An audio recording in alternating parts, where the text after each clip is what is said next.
Hello friends, book friends, welcome back to my channel. If you're a new subscriber, welcome.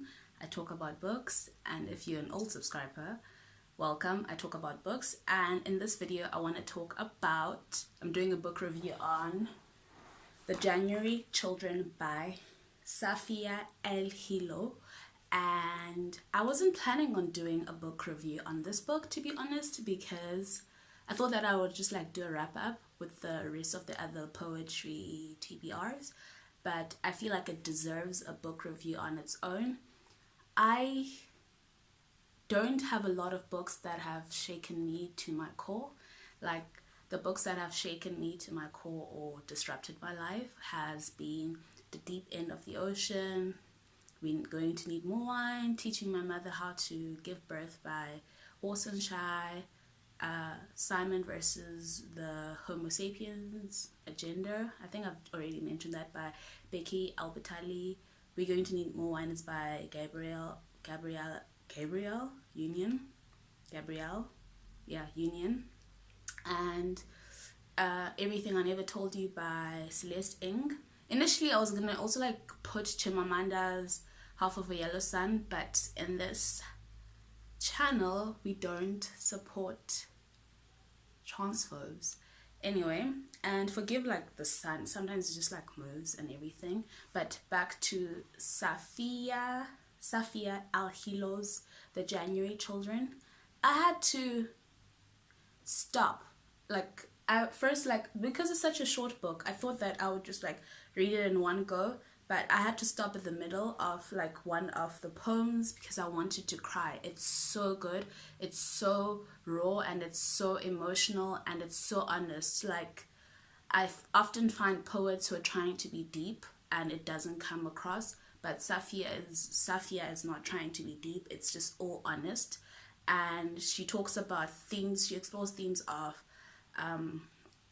being an immigrant, both like, and not having a place of belonging in the US where she was born, or she relocated to, or immigrated to, as well as in Sudan. And she also like talks about going to Egypt, her family, and just like the xenophobia they experienced there and the general anti-blackness. There's a running joke on Twitter about Egyptians not wanting to be identified as Africans, and Safia like really exposed that, not as a joke but as a lived experience. And she also like discusses the poems through the lens of having a relationship or having a connection to Abdelhalim Hafez. And I want to like listen to Abdelhalim Hafez, but I don't know if I'm gonna be able to without like crying. Like, I don't have a problem with crying, but like I tend to read books at night and I don't like crying before I sleep. And I have like lots of favorite poems, but like my not favorite, but like vocabulary is ranging like fact. The Arabic word hawa means wind. The Arabic word hawa means love. Test, multiple choice.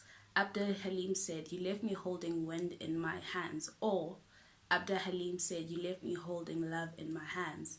Abdul Halim was left empty, or Abdul Halim was left full. And I was like, oh girl, you gotta be putting me through the most. And then she also like, there's a poem called Abdul Halim Hafez also references, so it's like a reflection about relationship between African Americans and Africans as well. And okay, the poem that like where I had to stop, I'm just looking for it, I don't know why I didn't make like notes. There's like also like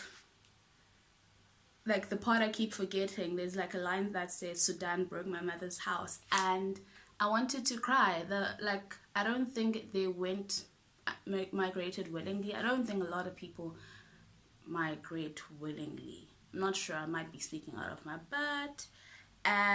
But there's like, okay, because there's a lot of poems and I don't want to keep this long because it's a book review. There's the final interview for the position of Abdelhalim Hafez's girl. There's a question that she poses to Abdelhalim: if you had known the river was dark, would you have drowned? Would you have died? and there's another one. Like, there's so many things, and like, I didn't mean to die, and there's so many poems. And I also like wrote down like notes. Like, my notebook is just like full of just lines from the poems. And it's like, I guess you can say I have a type: haunted men, dead men, men marked to die, and then the person's like black men. And it's just so this is just a book that I wrote. Like, it shows like she doesn't have any bullshit. She's not bullshitting anything. Her words, Safia's words, her words hold truth, her words hold meaning. They make me extremely sad. I had a lump in my throat. No one should be that sad. I hope she found healing, because this book makes me want to cry. And then I wrote, I'm going to pause reading it because I'm about to cry. It's too haunting. It's too close to my heart. And it's just, yeah, it's a lot. And I'm glad that I also like watched the button poetry thing, because now I have an understanding how to pronounce some words. Like, I don't know Arabic, obviously, and there's like a poem about white boys wanting her to speak in Arabic, say something to me in Arabic. But yeah, definitely 5 stars out of 5, and like beyond 5 stars out of 5. And I implore you to read it, buy it if you can, as well as if you can't buy it, go to the library and request your librarian. Other than that, I'll see you next time. Thank you for watching. If you enjoyed this video, please give it a thumbs up, as well as like and comment. And what are you guys reading? You guys don't tell me what you're reading. Please do. And I'll see you next time. Bye.